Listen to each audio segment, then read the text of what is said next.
Bonjour professeur. Professeur.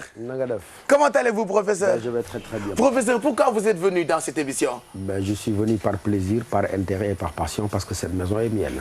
Pourquoi vous aimez cette maison, professeur? Ben, parce que ce qu'elle fait, elle le fait mieux que tout le monde, c'est tout. Hein. Aussi simple. Pourquoi nous faisons tout mieux que tout le monde? Parce que nous essayons toujours d'aller au-delà de nos limites. Allahu Akbar. Pourquoi vous regardez tous les matins cette émission? Mais parce qu'elle me réveille et elle me donne de l'inspiration. Venez vous asseoir. Merci. Professeur, hein? Merci. Parce que c'est une émission qui vous donne de l'inspiration, c'est ça? Ben oui, bien sûr, parce que j'ai sur un plateau devant moi des gens qui ne sont pas simplement des journalistes, des gens qui font les choses de façon différente, qui ajoutent une touche artistique. Et comme je suis de ceux qui pensent que l'enseignement n'a de mérite que s'il est élevé au rang d'un art, et donc il n'y a pas meilleure façon de démarrer la journée que de voler à des artistes, ceux qui sont sur ce plateau-là, leur propre muse. Ça veut dire que vous m'inspirez et quand j'entre en classe, vous me donnez les ailes pour dire ce que j'ai à dire comme je dois le dire. Voilà. Alors, professeur, pourquoi nga bëri ci ay morom? Pourquoi ma bëri ci ay morom? Waaw. Parce que xëy na li may def dama koy def na ma ko war a defee ba nit ñi bëgg ko donc ma am ci ay morom comme yow li ngay def xëy. li def dafa jekk dafa rafet. jaajëf professeur. bu ñu leen wooyee c'est parce que li ngeen def da ngeen ko war a def. Parce que j'ai l'impression qu'à chaque fois qu'on vous pose une question, il répond subitement. Oui, voilà, c'est comme si vous preniez pas le temps de réfléchir, que la réponse est déjà préparée avant la question même. Comment vous faites ça? Mais de la même manière que Pape Cheikh est très spontané, comme tous les artistes, il y a cette bonne dose de spontanéité sans laquelle il n'y a pas d'originalité. C'est vrai. C'est tout. Donc finalement, professeur, c'est c'est un artiste de la philosophie. Ce que je prépare, c'est ce que je fais le moins bien. C'est vrai, comme beaucoup d'artistes. Bah, bien sûr. Voilà. Je ne récite jamais ce que je prépare. Mais moi, je reste convaincu que professeur, ku war a dem safara. waaw. bu la woowee nga négocier ko mu dugg àjjana, n'est-ce pas? Wala ku malaaka mooti war a jël si léegi nii di nga ko négocier ba du ko jël yóbbu. waaw xam nga Dieu lui-même il dit que yàlla ci boppam verbe la. Ah. waaw dafa daan que la lumière soit après que la lumière fut. donc maanaam wax bu fekkee xam nañ lan mooy wax jox akam wax war naa mën a faj jàngoro ju ne moo waral mot contre mot. D'accord. waaw mot contre mot. moi je fais partie de ñi nga xamante ni bu ñu ko dee seetaan. kenn du wax. bëri ci morom. dañuy ibbi xulli suñu ay bët. concentré wu. comprendre ou pas. on regarde. parce qu'il y a toujours cette façon de dominer les gens qui vous regardent. wala yu lay déglu. et là sur le coup. J'ai l'impression d'être comme toi, professeur. Vous êtes déjà comme moi. Parce que ce qu'il y a en moi et en vous, moi, li ma la doon wax rek ñun li ñuy def mooy faire tout pour que en réalité celui qui nous regarde, il sache que c'est une chose sérieuse que nous sommes. C'est une dominance alors? lépp dominance la Pape Cheikh. yow ci sa bopp ba nga ñëwee toog fii da nga war a gagner li ñuy wax lutte pour la reconnaissance. dominé naa nag. dominé nga. ah waaw boo gañewul la bataille pour la reconnaissance. kenn du la déglu. te yow moom ngay def ba gagné ko. li ngay def ñu bëri dañ koy def mais duñ ko defee niñ koy defee. boo war tax yow boo commencé ñëpp fay ba nga pare kon dominance boobu ci yow la. professeur yi mu soowee ni mu xamee ni yow. yow mu xamee ni yow. yow xaaral ma ay sama tànk sama fauteuil bi sax. yow léegi kon professeur sama neexee mu tëj Dakar léegi. waaw Sénégal.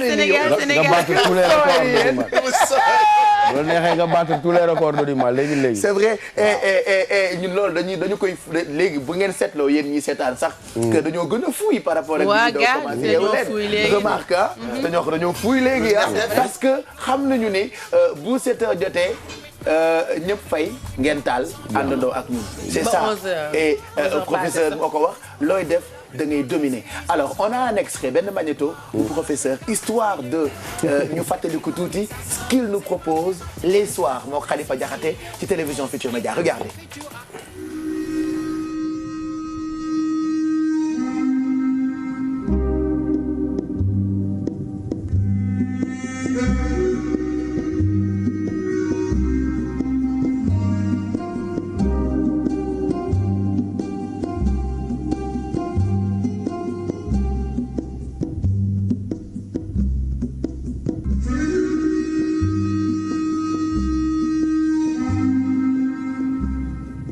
Professeur, Dieu a pour chacun de nous une mission et les chemins qu'il mène, qu'il choisit sont impénétrables. Du coup, il n'y aurait aucune raison de craindre de brûler en enfer.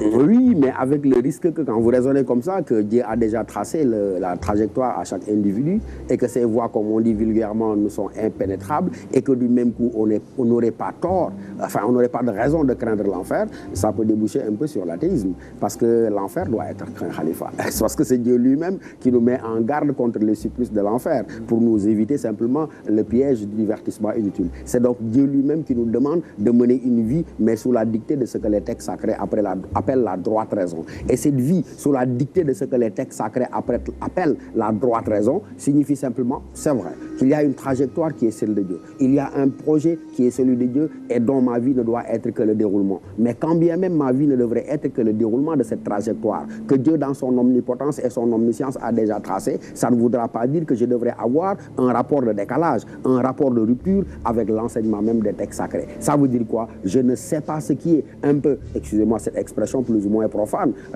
je ne sais pas ce qui est dans la conscience de Dieu, mais au moins je sais que Dieu m'a doté de la conscience, que Dieu m'a doté des lumières de la raison, et il me dit, voyant le bien, tu seras libre de choisir le mal, ou voyant le mal, tu seras libre de choisir véritablement le bien. Et de ce point de vue-là, l'enfer, il doit être craint, parce que l'enfer, encore une fois, c'est Dieu lui-même qui nous dit, ces supplices sont tels que si l'homme en avait une idée, il tracerait sa vie sous la droite raison, plutôt que, encore une fois, d'emprunter un chemin qui pourrait le mener à l'enfer.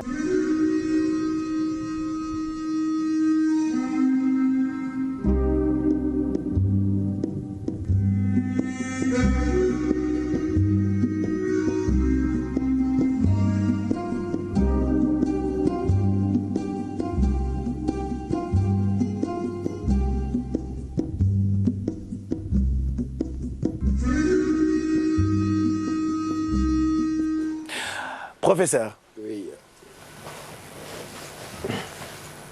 Professeur. des na ba tey de Khalifa ñëwagul.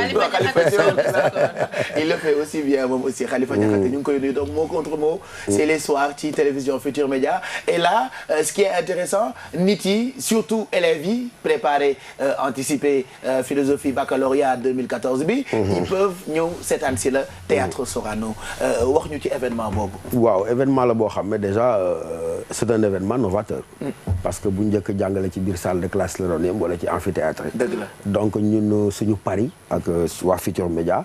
mooy montrer que la télé est un instrument au service du développement intégral. dogguma la sax Futur Média jënd na lu tolloog 200 tickets yoo xamante ni daf koy may élèves yi. alors tous les élèves qui veulent yu bëgg a fekkee professeur li muy def théâtre Sorano mën ngeen woote ci 88 628 22 22.